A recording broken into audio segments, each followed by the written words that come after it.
Greetings. Welcome to the Dragon Con Urban Fantasy Track. Today I am joined by a wonderful group of authors, and we are going to discuss what it's like to end a long-running urban fantasy book series. So I have my wonderful panelists that I'm going to have them introduce themselves. And Charlene, we'll begin with you. I'm Charlene Harris. I've written quite a few series that have ended, whether voluntarily or involuntarily. But my longest running one was the Sookie Stackhouse series. And yes. Oh, Sookie. Carrie. Hi, I'm Carrie Vaughn. I wrote the Kitty Norville Urban Fantasy series about a werewolf with a talk radio advice show. It ran for 14 novels before I wrapped it up. And good. Love Kitty. Okay, Gordon and Ilona, otherwise known as Ilona Andrews. Hello. We're Gordon and Ilona. Sometimes we are. Sometimes we are, yes, sometimes not. Let's see, we wrote several series that we ended. Our most better known probably is Kate Daniels' Magic series, which was kind of ended, and now we kind of sort of brought it back. So, what did you use, 11? Yeah, it was like the original count I think was 12. Oh. And now there's a little bit more, but they're shorter works. So I don't know. We may not be qualified to be here. Well, no, I think we counted at the end of like the last traditionally published. If you say last traditionally published book, that's where I would kind of put a mark. Yeah. Oh, okay.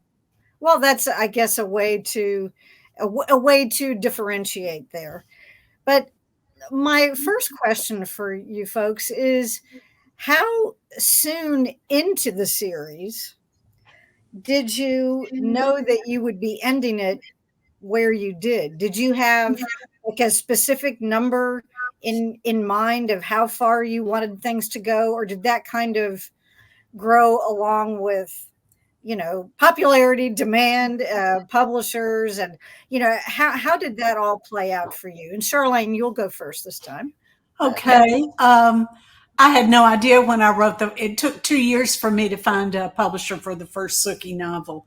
It got turned down, many, many times in very unflattering terms. Anyway, I just kept going. They kept asking me for more, and I kept going. But when I got to number 10, I thought, I don't know how many more of these. I feel like I've told the story, and it's going to take me at least 3 books to wind it up in a way that I want to wind it up. So that's pretty much what happened. I didn't really decide to do it until book 10. Oh, okay. That's when the feeling hit. Yeah, I mean, it was hard. It was a hard decision, obviously. But I thought, I'm done with this. Yeah. Okay, Carrie. Yeah, I'm a similar story. I'm really interested to hear that from Charlene, because I didn't really believe that the first Kitty novel, Kitty in the Midnight Hour, was going to sell when I started shopping it around. So I'm like, I'll just write this book, and it stands alone pretty well. But then it sold, and they wanted a sequel, and then they wanted another sequel. And round about book 4, I realized this was going to go on for many more books if I wanted it to. The popularity, the whole genre got so popular right then, and it was just kind of like hopping on this steam train. And it's like, okay, let's ride this as far as I can and see how it goes. So if you've read the whole series, you'll see in book 4 is when I started planting the seeds, and that's when I kind of got the idea of where I wanted the story to go, where I wanted. If there was ever going to be an end point, that's when I started thinking about it. But at that point, I didn't know how many books forward I was going to go. It's as long as I keep getting ideas, I'll keep doing it. And like Charlene, around book 10, I got offered another contract for X number of books. And that's when I kind of thought, you know what? I don't know if there's another contract coming after this. I'm getting tired. I'm kind of starting to get tapped out on ideas. So book 10 is when I decided, okay, it's probably going to be one more contract. The 4 books on that contract is probably going to be it. And I will wrap it up with, number 14. That's kind of how that ended up. So right around the same time, but once it was clear that this was going to be a long running series, I felt like I could structure the series better if I had an endpoint in mind. I wanted to have an end game, like a goal that Kitty could be working towards through all the rest of the books. And that kind of gave me an engine to keep the series going for a lot longer than I would have otherwise. Okay. All right. Ilana and Gordon, what about you guys?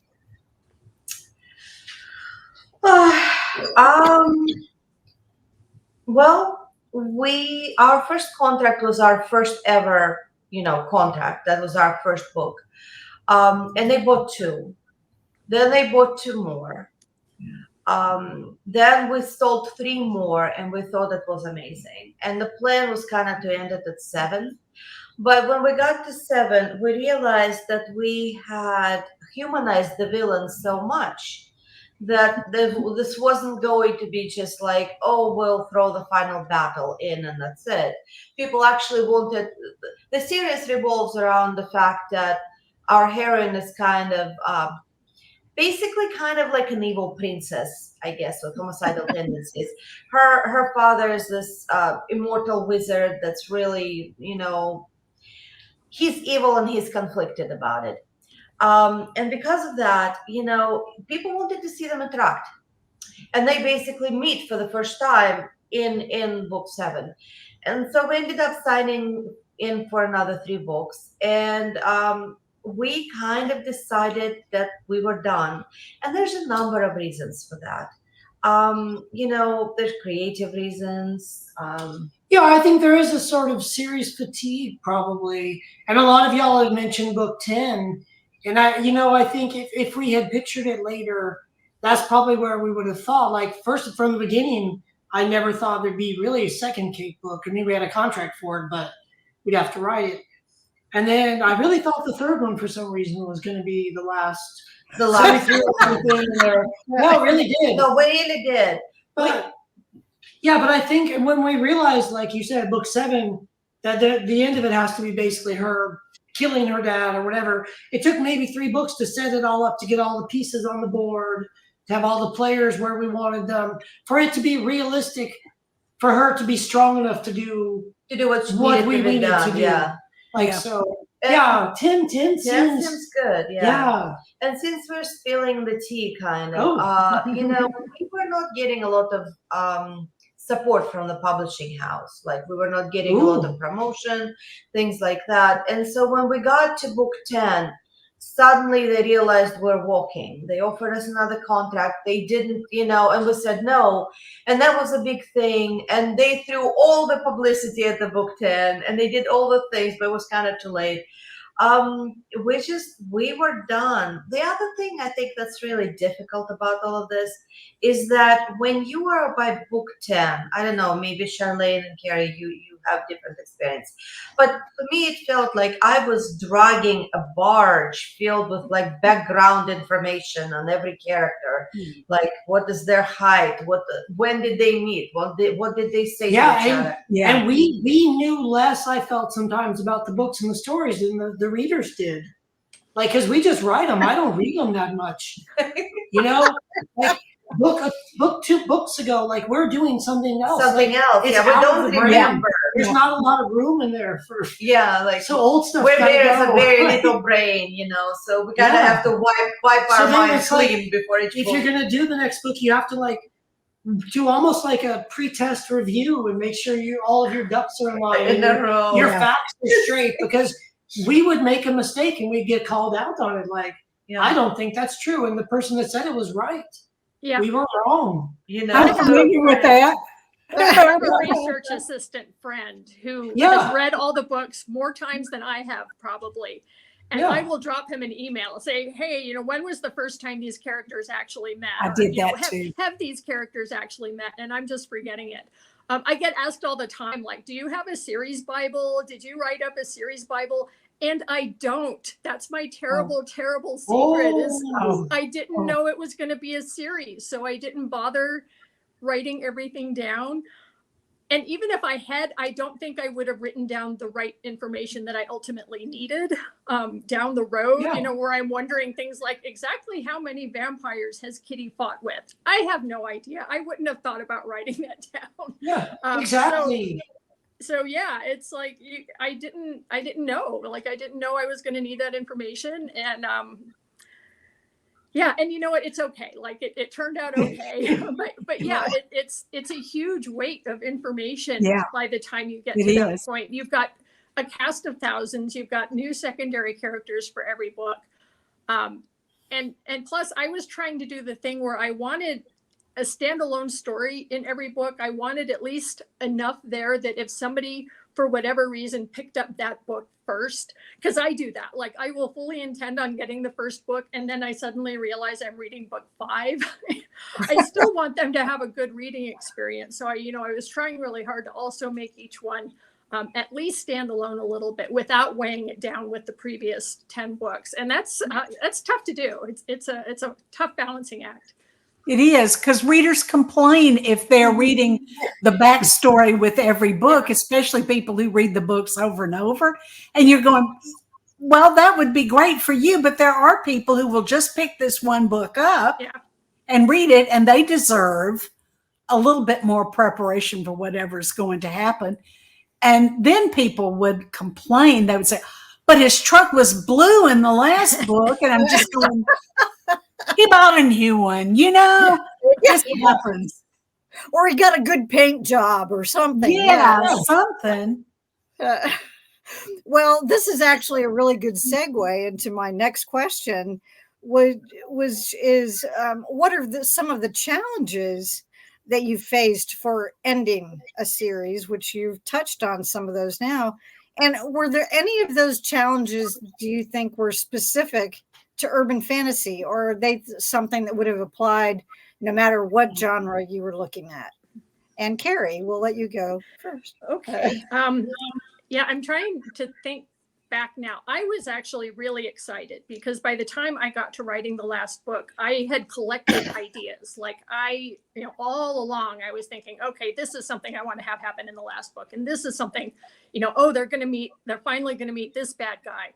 And this confrontation is going to happen. Like the big confrontation happens at Yellowstone National Park. So I got to do a research trip. I was so excited about finally pulling all of these threads together.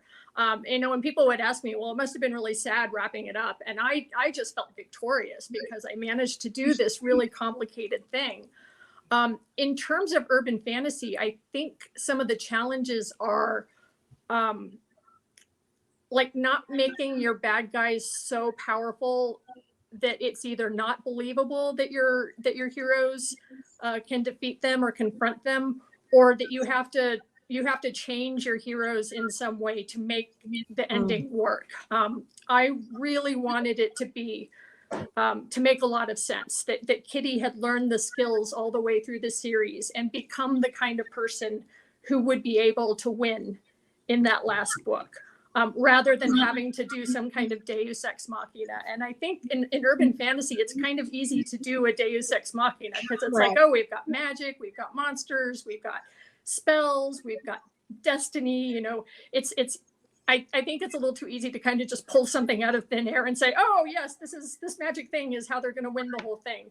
And I wanted it to feel natural so that by the time everything is said and done, it's like, oh yes, this is exactly how it had to happen. And that's once again, it's kind of a hard balancing act to do, but I was really excited about it because I had been working up to it for so long that it was just such a relief to finally write it. Right. And to make sure that it could work to be satisfied when it did. Yeah I can imagine. All right, Ilona and Gordon, what about you guys? We were so ready. We were so done. it was kind of a weird time because we both felt like we were under a lot of scrutiny for various reasons. You know, it got to the point where the fans would read the series as if it were like a technical manual, you know, and to this day, like, you know, I named a dog like something that was similar to one of the characters in the series, and I got called out like years later. It's like, well, you used the name already, thank you. Like, okay. Well, yeah, because you have to say, have we used this name before? I don't know if y'all ever do that. Like, if we want to name a character, we have to be like, did we have someone named that in this series? And speaking of, like, one of the things, the challenge of the end was like giving everybody's favorite character some screen time. Oh yeah. I felt it was almost like, you know, different readers like different characters. We'll find someone to be a favorite, not necessarily who was our favorite or whatever, and making sure that that person not only had screen time, but got a sort of did something meaningful, you know, yeah, with it. I felt like it was almost like, okay, this person did, okay, this person, you know. And the biggest thing for me personally was you know, how in every book you kind of have, you know, your personal conflict, the character experiences, you have the personal challenge, and then the overall, you know, arcing plot. There was not really any conflict personally in this book for the hero. She was like, okay, that's it. This is war. It's going to happen. This guy is coming and he is basically killing everybody. We're just going to nuke him some way. And so, you know, I remember sitting there going like, what is the personal conflict in this book? There isn't one. I don't know how to put one in artificially because it will not feel right. You know, I don't think we did do like anything. No, yeah, and that was also like, as far as Kate and Curran's relationship, they were kind of in a good place, and in a right? good place. There wasn't that sort of like, will they, won't they? They did. And like, are they still happy? Yes, they are. They're not going to break up. There's no like artificial, like, you know, misunderstanding that leads them to not love each other. To not love each other. Yeah, they have a child together. They're married. You know, all this stuff, right? And I remember, you know, working so hard on it, you know, and then it comes out, and one of the first reviews was like, nothing dramatic happened in the book. There's like a dragon, an explosion, and the like.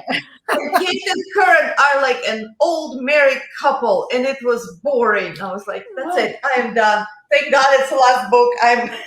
Well, yeah, and I think, you know, really honestly, is like, and Charlene may even know, like, our books would normally end with a big battle, and so like every battle and every book at the end of every next book had to be bigger. Yes, and the final battle had to be super big. And it's like, good Lord. Yeah. Oh my goodness. Well, Charlene, what about Ditto. I just had so many threads to tie up, but I did have her love life to figure out, and I gave her the ending that would make her happy. But a lot of people violently disagreed with me on that. The end of the book got leaked in Germany. Oh. And, you know, it was just a terrible storm of hate. Yeah. It was pretty bad. But I gave her the ending that would make her happy because I owed her big time. I really wanted her to be happy. And I had to resolve several threads, like the Faye thread, the werewolf thread, and then hers, and to leave her in a happy place. And it was a lot. It felt like a lot. And after the big hate thing, I just was really glad I had concluded the books. I didn't tour with that book. I didn't want to face you know, people yelling at me or anything like that. And I just thought, I'm done. You know, I loved writing that series, but after that end, it just left a real bitter taste in my mouth. And people have said, oh, please write another book. And I'm going, oh no. Yeah. Talk about not being able to please everyone, right? Well, yeah. That's impossible. It is. So you have to write your book. You know, you can't make everybody happy. So you have to write the book. Because I ran into some of the same things, like not to that degree, but you write one book and people, it lives in their heads and they do their own thing with it. And they have a story that they're telling to themselves. And if you don't, they want that story in their heads, and you can't, like, it's impossible for you to match that. So you have to do your own. So I'm so glad you did it your way, Charlene, because that's your book. That was that was the ending I planned. Yeah. I mean, pretty much all along. Yeah. And I thought, like, I drew great big arrows going, this is the way it's going to be. Right, this is it. And people just read their own script on that. And I learned a lot from that. And I'm just really glad I did what I thought was right and wrote the book. People really told me that I had gotten my characters wrong. Oh my gosh. Yeah. I know. I'm going, they don't live at your house. They live in my head. That's right. And it's like the key word being your character. Yes. Yes. But that would, I think we would all join together and say, we're very sorry that you had to go through that. That was, it was a walk through the fire for sure, but I learned a lot. I bet you did. Now, in the case for Charlene, you have left that world and not returned to it. But in both Ilona and Gordon and Carrie's cases, you have carried on a little bit with the original world by having some, I guess, kind of spin-offs in a way you could say, or carrying on with particular characters. So my question for you guys is that in Charlene, in your case, what did you miss most about that particular world? Is there anything you miss about having left it behind? And for the others of you,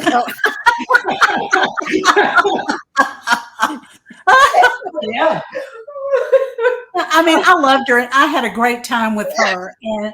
But of course, after that, nothing was ever going to equal that series for me. It would have been nice if it had, but I just didn't think that was going to happen. And of course, I've continued writing English, and I love what I'm doing. So, I got to say, I'm just fine right now. Well, that does remind me of a time that you were at Dragon Con, and it was maybe a year or two after the True Blood series had begun. And somebody asked you, it was an audience question. They asked you, well, how would you say that your life has changed? Or, what's the biggest way your life has changed since the series started? You said, well, I have a lot more money. And that was so perfect, because I thought that is a very direct answer. But then for those of you who are still, partially in those worlds, what is it about that world that you most enjoy still being able to, have your toes in? And Gordon and Ilona, we'll have you go first this time. I guess it's the world itself. It's Kate's voice. She's a lot of fun. It's just kind of the better version of her. I guess she's a little bit older. She's a little bit wiser. And there was like this. When we ended the series, we ended it right on the cusp of her getting all of her basically powers and history and family. And there was just so much of the fun, magic, historical stuff we wanted to do with it, and we never did.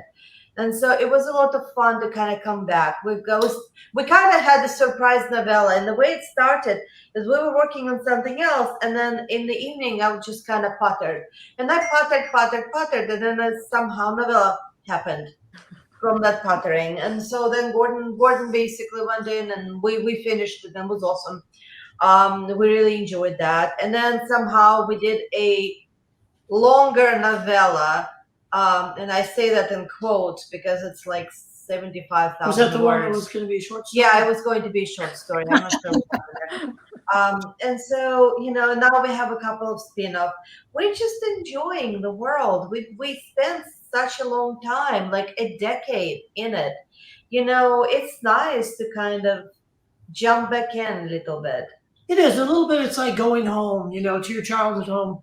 Things have changed, obviously. They say you can never go home again, but you still recognize things, and it's still familiar.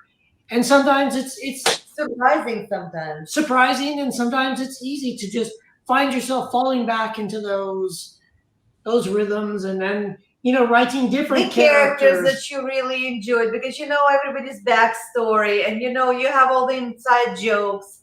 It's in a large part it is, though, also a reaction from the readers, because for them it is also like the way somebody put it very nicely. It's like going home and seeing old friends, Mm-hmm. and that was very gratifying. And then it's kind of a double-edged sword. If you go back to the series, right, you're milking it, right, because you finished it and you should be finished. If you don't go back to the series, the fans will guilt trip you and go, "Why? This was my favorite series." Oh, I love that. You're only doing it for the money. I'm like, well, hell yeah. Oh yeah. I got kids and bills and kids. Yeah. I need the dough. Yeah, we need to go. But yeah, unlike Charlene, we never got that super giant series. So for us, money has been actually better on the self-published side, but that's a different panel. That's another one. Now, Charlene, was there anything besides money that you missed from Sookie's World? Well, yeah, there were things I missed. I mean, I had created it and I loved it and I lived in it, and those people were in my head for a really long time. But then I did want to write something else. I mean, I love what I do, and I wanted the chance to stretch a little bit and write something completely different, which is what I'm doing now. And I did write 3 books set in the same world, but not with Sookie not in them, but with a character from every series I'd ever written, where it was in the Midnight books. And that was just a lot of fun. It was like old home week. What are they doing now? I'm going to go back and see what happened to them. And that was fun. Yeah. And Carrie, what about you? You've got the Cormac and Amelia. I do, yeah. Yeah, I was wondering if that raises the question of what does it even mean to end a series? Because I do revisit that world. I've written a whole series of novellas about the badass bounty hunter gunman character Cormac, who acquired a ghost at some point. So now they're off solving mysteries, which is a lot of fun. And it's kind of low pressure for me. Novellas are great. They're not as long as novels, and I've been self-publishing them. I kind of joke that I'm really bad at world building. So if I want to write a story that has vampires and werewolves and the supernatural, I'm just going to stick it in the same world because it's already there. I don't want to have to invent a whole new world for a story like that. And so it's very convenient, and it makes the fans happy because I can put in little Easter eggs. Like Kitty does show up in the Cormac books as kind of little cameos and things. But the way I think of it is like her story is done. She got a happy ending. And I'm not going to give her another story. She deserves to rest. I kind of feel like Charlene and Sookie, like she deserves that happy ending. So I'm going to let her have it. But I've written a bunch with Cormac. I write short stories. I love short stories. So I'll often do, vampire and werewolf short stories set in the same world. Rick the vampire. I've written about him as well. I'm planning more. Like I have more ideas, but it's kind of fun to have it as a sideline rather than my main thing right now, because I also have a lot of other things I want to write, and I've been doing a lot of other things in the meantime. Right. Yes, you have. Yeah. We've talked about that before. Yeah. And was it important to you, to each of you, that that your secondary or recurring characters also got a little bit of closure, or was it or was that something that you wanted to leave a little bit open in case, in some cases here, you do end up returning to that world? And Charlene, we're back to you now. Yeah, I did leave a lot of open ends. And some of the characters did reappear in the Midnight Texas books. I really wouldn't mind writing a book about Quinn, my war tiger, because he was just like my personal hot stuff, you know. Everybody's got someone they think, whoa. And I thought it would be fun to write about him again. But I haven't gone so far as to actually think of a plot and outline a book, or I don't ever really outline a book, but, you know, like determine a plot line so I can show something to my publisher. I really wouldn't mind doing that, though. Well, there you go. Maybe something will hit you all of a sudden sometime. I wish. I've just finished a series, and now I'm going, what is next? Oh, Yeah. Okay. Carrie? So I think secondary characters are one of the things that make or break a series. That you have to have secondary characters, and they have to be their own people. They can't just be kind of satellites orbiting the main character, or else it just doesn't feel real. Yeah, the fact that everybody, like I talk to readers and they each have a different favorite secondary character tells me that I did my job right. And I'm going to put a little plug in here that everything I learned about writing a series, I learned from Lois McMaster Bujold's Vorkosigan saga, which I don't know how many books she's up till now, but most of them follow the life of one character. Except now she's branched off into telling side stories of some of the other characters. And that just shows you like what a great, cast of secondary characters she has. And she's also where I learned, like, have an endpoint, have an ending in mind that you're aiming towards, because it makes everything else feel real. And it gives you a constant source of conflict and storyline to pull from. But yeah, I mean, that's the reason I'm still visiting that world is I have Cormac, I have Rick. I have, I've written a little bit about Odysseus, the Vegas magician who's actually doing real magic. I'm just, and like Gordon and Alona were saying, like, I've got so many of these characters, anytime I want a story in that world, I kind of just have to pick the character that I want to write about. So, it's kind of nice. I've got this whole catalog at this point, and I kind of love being able to draw on that when I want to. Right. They're handy. You can just grab them handy, anytime. All right, Alona and Gordon. I think for us, there were some characters that we felt, as well as Caitlin Kern deserved a happy ending. We kind of wanted like her sort of weird cousin, can I say, Udom Bray, to get. And that was a joke. That was a book that, like, the weird spinoff with Udom Bray started as an April Fool's joke. We were down here in New Braunfels getting like kolaches and coffee. And then at some point we're like, well, we may have to actually write that book. So like Udom Bray, and it was kind of a challenge, who was a villain in the series, tried to kill him, to redeem him to some extent. We did an April Fool joke. We took our admittedly sexy villain, we put him on a fake cover, and we basically put it on our website and said, coming soon to, and it had like a completely ridiculous blurb, like with like every cliche you could find in there. And they took us very, very seriously. And You then have to be careful. We should. The problem was that we started getting requests from the librarians, and I was like, when is the book coming out and what is the ISBN? And we were like, look, the book does not exist. It's a joke.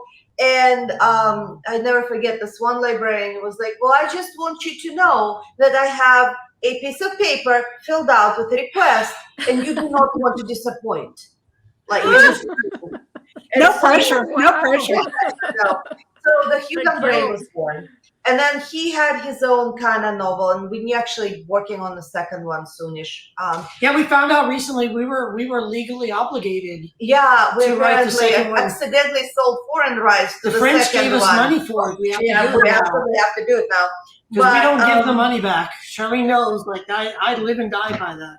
Money We does don't not. give Yeah, money money back. goes only one way, to the author, not the other way around. So we have to do that. But and then the pandemic happened, and when pandemic happened, everybody was so we actually Scared. it was like a torrent of very personal emails coming through the website, and people were very, very upset. So we started a free serial. We actually took Kate's, our main character's adopted daughter, and bumped it in the future because she was a kid when the main series happened, and now she's an adult, and we made sure she couldn't go home, just like many of us during pandemic.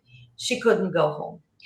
And so we did a story with her, and then funny thing happened that people very much liked it. We self-published it. It was very, very, well selling.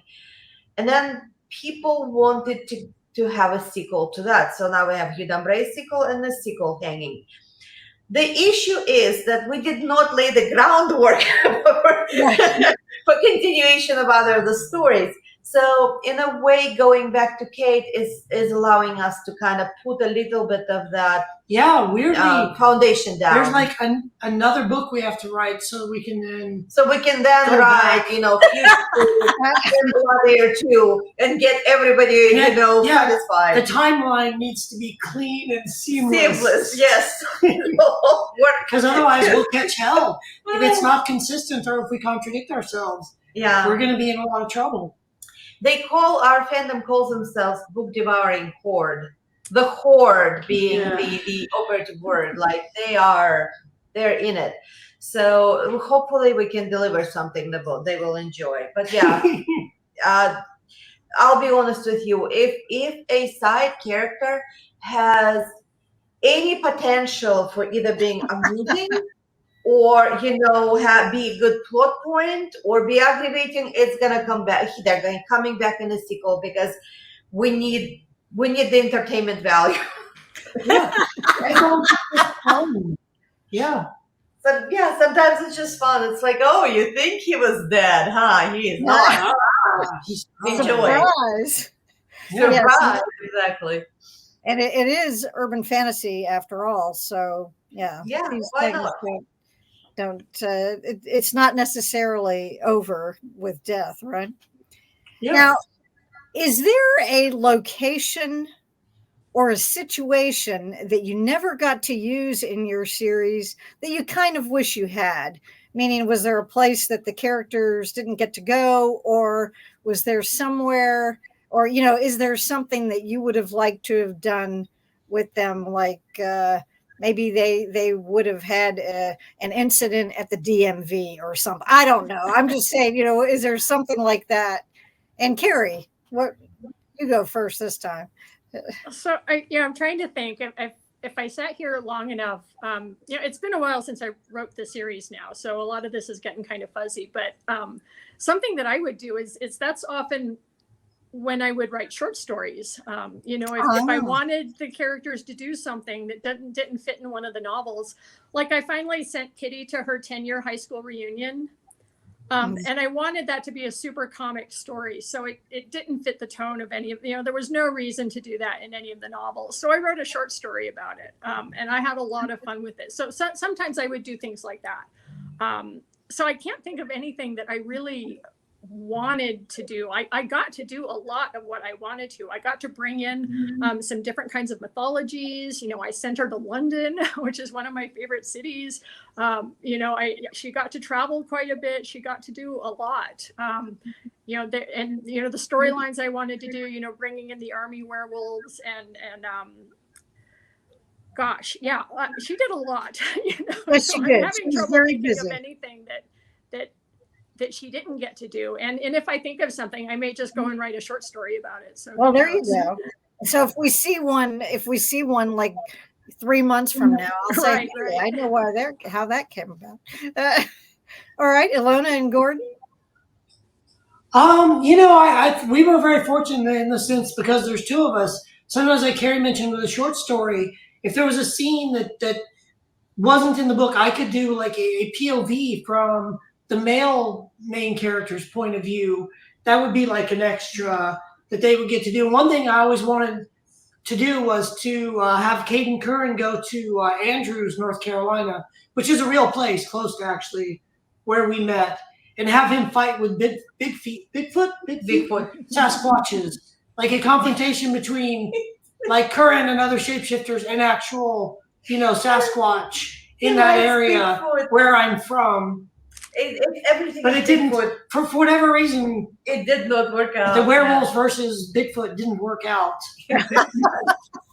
I always wanted to do something with Stone Mountain. It's right there. It's by Atlanta. It's a landmark. Yeah. I don't know. I don't know how, like, does it split and some kind of underground kingdom comes out? I don't know. Ooh. Something needed to be done with it, but it just never came to be.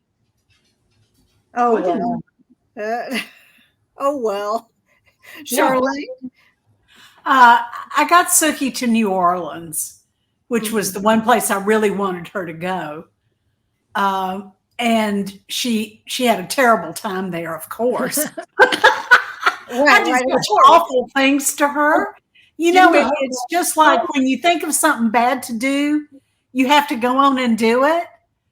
And she just went through hell in New Orleans, but it was fun writing the book.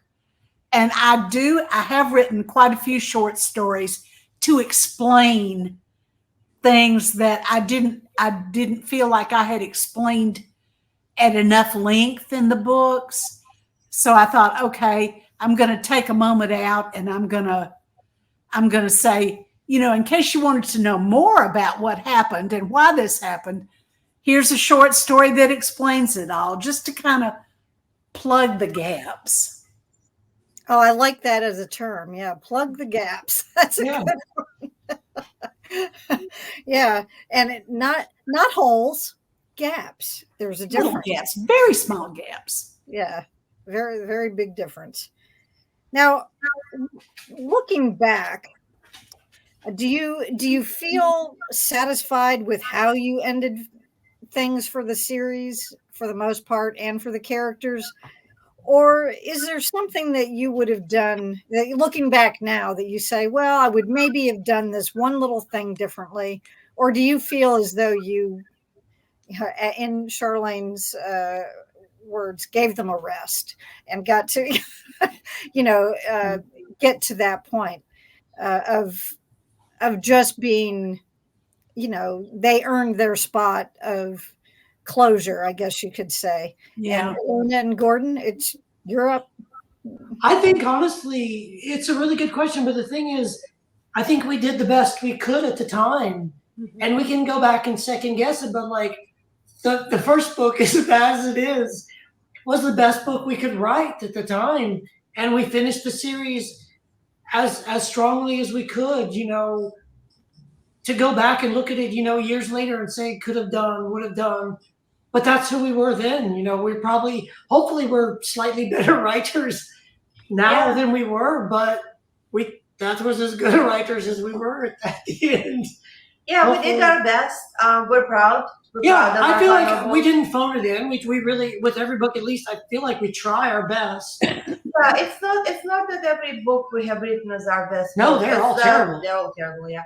But it's that we tried our absolute best with every book. We've never came in and said, "Oh, just throw something down." If I had a choice, we could rewrite the last book or the first book. Oh, it'd be the first book. First book. Oh, I'm rewriting it. 100%. Either that or I'm burning it. I'm like putting it on a little route. I feel like by the Viking funeral. Yeah. By the end of it, we were as good as we were going to be, I think. Yeah, it is what it is. We're happy with the way we finished it. I think so. We're satisfied. Yeah. Good. Okay. Yeah. Charlene. I tried as hard as I could to make every book as good as I could in that series. I really worked hard on them. Sometimes I achieved my goal. Sometimes I felt like I fell short. But I always tried my best because that's what writers try to do. And I was really happy with the end of the books. Okay. And Carrie.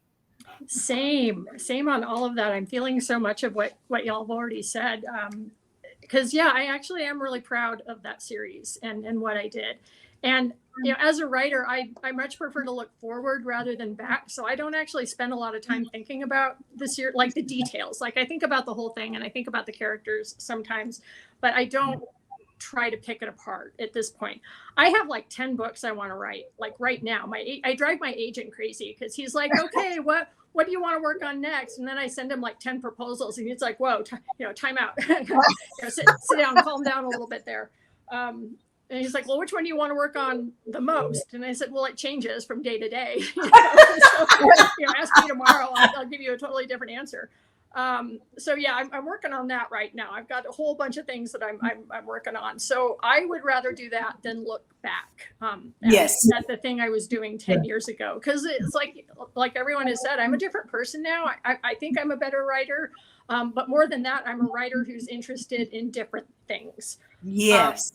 So I don't really want to go back and like everyone else has said, like that, those were absolutely the best books I could do. I set out what I achieved to do, which I think is just as important, that I accomplished something I didn't think I could accomplish. And I'm still really proud of myself for that. But yeah, I don't think there's anything that I would really want to change.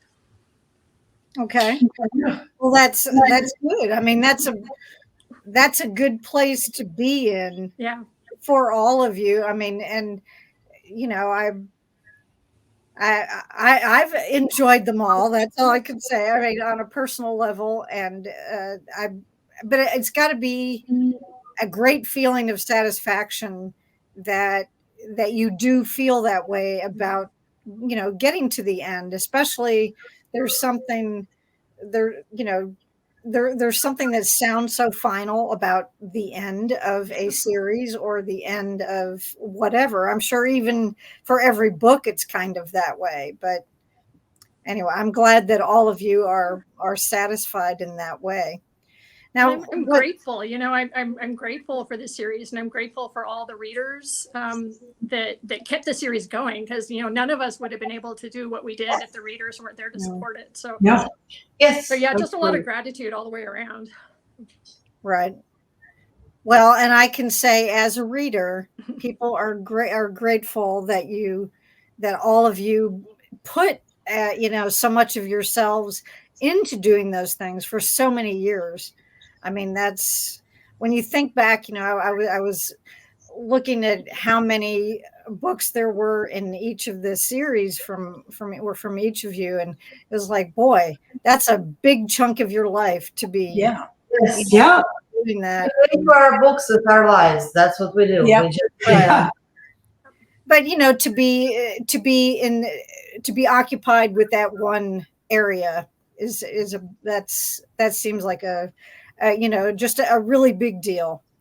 Now, as we are getting to the end of our time here, what I would like for you to do, if you would, is give us an idea, and our viewers, of what is coming next from you. What can people look for next? And Charlene, we will go to you. Oh, I turned in my Gunny Rose book. I just have enjoyed writing this series so much. That's what I've been doing for the past 6 years. It's an alternate America 1930s with magic, because I just couldn't help myself. She's a gunslinger, and she's very young, and she's deadly accurate. And it turns out I really enjoy writing about someone who kills a lot of people. It just turns out. Now, does that mean, are you trying to tell us that this is going to be the last Gunny? Could be. Could be. Okay. Well, I'll keep my fingers crossed and pretend I didn't hear that. But anyway. But boy, it's got a bang up ending. Oh, okay. Well, Okay. I'll look forward to the book, just hoping it doesn't completely end. Carrie. My next novel will be out in October. Sorry, brain. I have the cover. It's called The Naturalist Society. There we go. Yay! Oh, pretty. Yeah, I'm really excited about this. It's also alternate history. It's about 19th century ornithologists in a world where binomial nomenclature is actually magic. Like all of that Latin are actually magic spells, and and naturalists and biologists and things use magic. And it also has a very complicated love triangle that's like maybe a hexagram or something. I don't know. And yeah, it takes place in the 19th century in New York City, and I had a great time with it, and I can't wait for people to read it. It's due out in October. So. Wonderful. Wonderful. All right, Ilona and Gordon. What can I say? On the self-published side, we actually have a novella coming out that is a spin-off of the Kate Daniels. It features the Black Wolf, the pagan priest who serves Chernobog, and he is very put upon by his family, and you know, he's like a like an evil Snow White. He's got the little creatures love him. They're all evil, you know. Gotta collect them. It's just it's funny. I think people enjoy it. It's fun because I think it's going to come out on August 31st. No, July 30th. Oh, really? Yes, you're Oh, one month off. but it's a winter story. It happens around Christmas. Yeah, so it's Christmas which in is really July. fun, yeah. We're so happy. It ain't Christmas in Texas right now. But yeah, we'll make it Christmas. There you go. On a traditional side of things, we can neither confirm nor deny anything at this time. Okay. That's So where we just stay are. tuned. Oh, Stay they're tuned. working on it. Stay- We're working on a thing. Something, and that's all we can say. Speaking of series, though, then we have to probably try to wrap up the Innkeeper series, kind of. Something like that. Yeah. Is it Innkeeper or I Iron and Magic, or is it? don't even know anymore. I quit. I'm done. Decisions. Yeah. Yeah, we'll have to do something. We can't stop writing. We gotta still We write. gotta do it. That's the only thing we know how to do. That's so. all we can do. Yeah, well, we definitely appreciate all of you. I appreciate all of you even more for having been here today to do this. It's been wonderful, and I hope that you have had a good time as well. Thank you so much for being here. Thanks to our viewers, and some of you we will see at DragonCon. Yeah. So, yes, we are looking forward to it. Thank you so much, everyone. Oh, thanks for Thank you, inviting me. Carol. Thank you for having I'll us. tell you, say bye. Very welcome. Oh, He's not puppy. He's not going to wake up.